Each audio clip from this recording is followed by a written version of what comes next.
Assalamualaikum. Today we will discuss about the major vegetation type in the local area. तो आज हम लोग जो है वो डिस्कस करेंगे कि मेजर वेजिटेशन टाइप क्या है इन द लोकल एरिया में। तो सबसे पहले जो इसका मेनली जो कंटेंट है जो कि हम लोग इस वीडियो में डिस्कस करेंगे and that is the area description के बारे में, वेजिटेशन के बारे में, फैक्टर्स ऑफ वेजिटेशन के बारे में, एंड देन जो है वो types of vegetations के बारे में, and then decomposers, vegetations in the local area, and then distributions of the plant species and the native species, and then the references. तो let's start. सबसे पहले जो है वो लोकल एरिया की डिस्क्रिप्शन थोड़ी सी देख लेते हैं कि बहावलपुर जो तो ये city located in Punjab province of Pakistan having the area, जिसका एरिया जो है वो राउंड अबाउट जो है वो 237.2 किलोमीटर है, और बहावलपुर जो तो अप्रोक्सीमेटली जो है वो 1853.43 जो है miles north of the equator है। अगर इसका जो है वो देखा जाए ये कहाँ पे लोकेट करता है तो नियर बाय एरियाज आज इसमें जो है वो बहावलपुर में जो मेनली जो रीजन है वो चोलिस्तान डेजर्ट और लाल समुंदर है। ठीक है, तो सबसे पहले जो है वो चोलिस्तान डेजर्ट में क्या जाता है, it is also located Rohi, इसको रूही भी कहते हैं, lies with the south of Bahawalpur, और जो कि बहावलपुर के जो है वो साउथ में पंजाब और पाकिस्तान के converse in area of the 26,000। It is join the third desert, और इसमें जो थर्ड डेजर्ट आता है एक्सटेंडिंग ओवर द सिंध और जो कि सिंध और इंडिया तक पहुंचता है। लाल समुंदर आ जाता है। लाल समुंदर भी क्या होता है कि south Asia largest national park होते हैं, और पार्क है the park is situated the same 35 kilometres east of Bahawalpur and they separate over an area of approximately, ये भी जो है वो 35 किलोमीटर ईस्ट ऑफ बहावलपुर में, and they separate over an area approximately the 127,480 जो है ना वो एकड़ जो है ना वो ये मतलब एरिया में फैला हुआ है। देन जो है वो क्लाइमेट की कंडीशन कैसी है बहावलपुर की, और the climate of the local area सेब ट्रॉपिकल है। ठीक है, मतलब काफ़ी जो है वो गर्म तरीन है, और एरिड या सेमी एरिड भी आता है according too harsh with monsoon rainfall. Scorching harsh होता है विद मानसून रेनफॉल, मतलब जो कि मानसून की रेनफॉल भी होती है साथ में।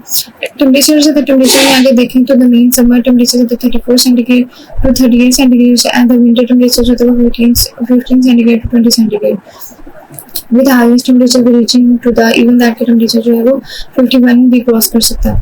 इसके बाद है annual rainfall. The main annual rainfall जो वो तकरीबन इसमें 100 मिलीमीटर से जो है वो 250 मिलीमीटर तक होती है। देन जो है वो हम लोग देख लेते हैं कि क्या है इसमें वेजिटेशन कौन कौन सी वेजिटेशन बेसिकली होती है, इसका शोर जो है वो डेफिनेशन देख लेते हैं। तो वेजिटेशन जो है सामने जो प्लांट होती है species and the ground cover they provide or are the plant life in the particular region. The factors of the vegetation कौन कौन से, the vegetation जो है depend upon the following factor, इसमें climate आ जाता है, altitude आ जाता है, nature जो है soil आ जाती है, और man आ जाता है। तो सबसे पहले जो है वो वेजिटेशन टाइप में देख लेते हैं नेचुरल वेजिटेशन, जो दूसरी जो है वो इसमें नेचुरल वेजिटेशन जो होती है वो सब ट्रॉपिक भी होती है, वेटलैंड भी होती है, डेजर्टिक स्क्रब भी होती है, और दूसरी जो होती है वो मैनमेड वेजिटेशन होती है जो कि इरिगेटेड प्लांटेशन के जरिए से आती है। मतलब कुछ नेचुरल होती हैं, नेचुरल जो होती है वो सब ट्रॉपिकल रीजन में आती हैं, कुछ वेटलैंड में आ जाती हैं, कुछ डेजर्ट में, और जो है वो इसके बाद हम लोग vegetation of the local area जो है वो due to the diverse topographic features and microhabitats like the algae, fungi and bacteria having the decomposing ability, they had the great potential for the flourishing rich plant wildlife। इसमें जो है काफ़ी ज़्यादा vibration भी है। इन द चोलिस्तान डेजर्ट में ज़रूरी species जो है प्रेजेंट होती हैं, और लाल समुंदर डेजर्ट में फॉरेस्ट भी है, वेटलैंड भी प्रेजेंट है, और मेजरली जो है वेजिटेशन साइड में लाल समुंदर जो है इसमें ओल्ड इरिगेशन प्लांटेशन भी होती है, न्यू इरिगेशन प्लांटेशन भी है, नेचुरल वेजिटेशन भी है, एंड डिमार्केटेड डेजर्ट एरिया भी है, और पतसर लेक भी है। तो डिकम्पोजर्स जो थे बेसिकली क्या होते हैं कि आधा organism that break down the materials after it has died. तो डिकम्पोजर जो थे इसमें मेन फैक्टर्स होते हैं that maintain the balance ecosystem with the vegetation. तो यहाँ पर जो है बेसिकली डिकम्पोजर जिसमें फंजाई बैक्टीरिया करते हैं, ये सारे के सारे जो थे मेन होते हैं अपना रोल परफॉर्म करते हैं। देन जो है फ्लोरिस्टिक ग्रुप जो होते हैं लाल समुंदर, इसमें डाइकोट्स हैं, मोनोकोट्स हैं। डाइकोट्स अबाउट फैमिलीज 41 है, स्पीशीज 158 है। इसी तरह मोनोकोट्स हैं, इसकी फैमिलीज 5 है, स्पीशीज 50 है, और ट्यूडोफायर जो है इसकी फैमिली जो है 3 है, स्पीशीज 3 है। वेरीफायर जो है वो स्पीशीज 1 है, और फैमिलीज भी 1 है, वेरीफायर। एंड देन जो है वो हम देखते हैं कि habit wise distribution plant species में चोलिस्तान डेजर्ट इसमें सबसे ज़्यादा हर्ब्स होती हैं। दूसरे नंबर पे जो है वो ग्रासेस हैं, तीसरे नंबर पे श्रब्स हैं, और सब श्रब जो होते हैं वो चौथे नंबर पे हैं, ट्रीज होते हैं वो देन 5 पे, एंड द क्लाइंबर जो होते हैं उससे कम, एंड द साइज जो होते हैं उससे भी कम। तो इसी तरह अगर हम लोग देखेंगे कि इसमें पेरिनियल और एनुअल के हिसाब से कौन से ज़्यादा जो है प्लांट पाए जाते हैं, तो पेरिनियल जो है वो इसमें काफ़ी ज़्यादा है, 41% है, एंड एनुअल जो है वो इसमें 49% है। उससे मतलब पेरिनियल से एनुअल जो है वो ज़्यादा है। देन जो अगर हम लोग देखेंगे लाइफ फॉर्म कैसे होती है, तो लाइफ फॉर्म थ्रियोफाइट जो होती है मोस्टली कैमियोफाइट जो होती है वो उससे कम है, एमिक्रिप्टोफाइट्स कम है, फ्नेरोफाइट जो होती है कम है, और देन क्रिप्टोफाइट। और देन फिर जो है अगर मेजर फैमिलीज के हिसाब से देखा जाए तो प्रोएसिव फैमिली सबसे ज़्यादा 32% है, ओबेसिव फैमिली से कम है, एस्ट्रेसिव फैमिली से कम है, चिलोप्रेसिव से कम है। इसी तरह सारी की सारी फैमिलीज होती हैं वो कम है, और सबसे ज़्यादा प्रोएसिव फैमिली है, एंड देन सारी और नंबर 2 पे जो है ना वो ओबेसिव फैमिली है। अच्छा, तो इसमें हमारे कुछ नेटिव प्लांट स्पीशीज के बारे में देख लेते हैं कि इसमें सबसे पहले ग्रासेस आ जाती हैं। ग्रासेस में हमारे पास कैंक्रस सिलियरिस है जो कि पर्सी फैमिली से बिलोंग करते हैं, इसका कॉमन नेम दामन है, ग्रास है।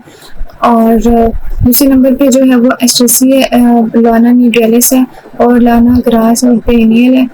और नंबर 3 पे जो है वो ये भी पर्सी फैमिली से बिलोंग करती है, अरवा जियोवेनिका, कॉटन प्लांट कहते हैं इसको।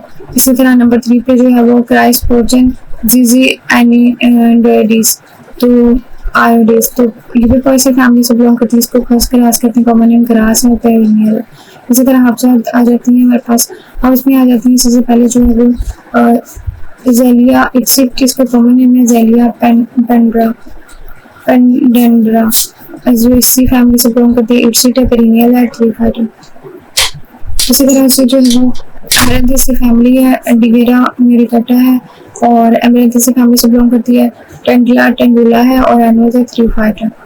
इसी तरह नंबर 3 पे जो है वो क्यूकेमस मेलो है, क्यूकेबेटेसी फैमिली से बिलोंग करती है, और चिबर इसका कॉमन नेम है, एनुअल ट्रीफाइट है।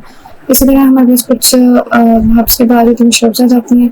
श्रब्स में जो है वो हमारे पास कब्बर है, कैपेरिस डिस्काइनोसा, कैपरिडेसी फैमिली से बिलोंग करती है, और कीमीफाइट और पेरिनियल है। इसी तरह जो है वो आका जाता है, कैलिटोप्रोसिडस का नाम है, और एस्क्लेपिडेसी फैमिली से बिलोंग करती है, और ये फ्नेरोफाइट्स है, और पेरिनियल है। इसी तरह हमारे पास जो है वो ट्रीज आ जाती हैं कुछ, और ट्रीज में हमारे पास मेजरली जो है वो रेमिनेसी फैमिली से ये बिलोंग करती है, जीजीपस मेरिटेंटिना, और बेबी इसका कॉमन नेम है, फ्नेरोफाइट्स और पेरिनियल है। और जो है वो ये भी एक अखन है, कॉमन नेम इसका, और टैमेरिक्स अफाइला, एंड देन टैमेरेसी फैमिली से बिलोंग करती है, फ्नेरोफाइट्स और पेरिनियल है। So this is all about the local vegetations of the local area, and then if you people have any questions then you may ask in the comment box, and then thank you so much. Inshallah next time we will come with the annual video. तब तक के लिए अल्लाह हाफिज़।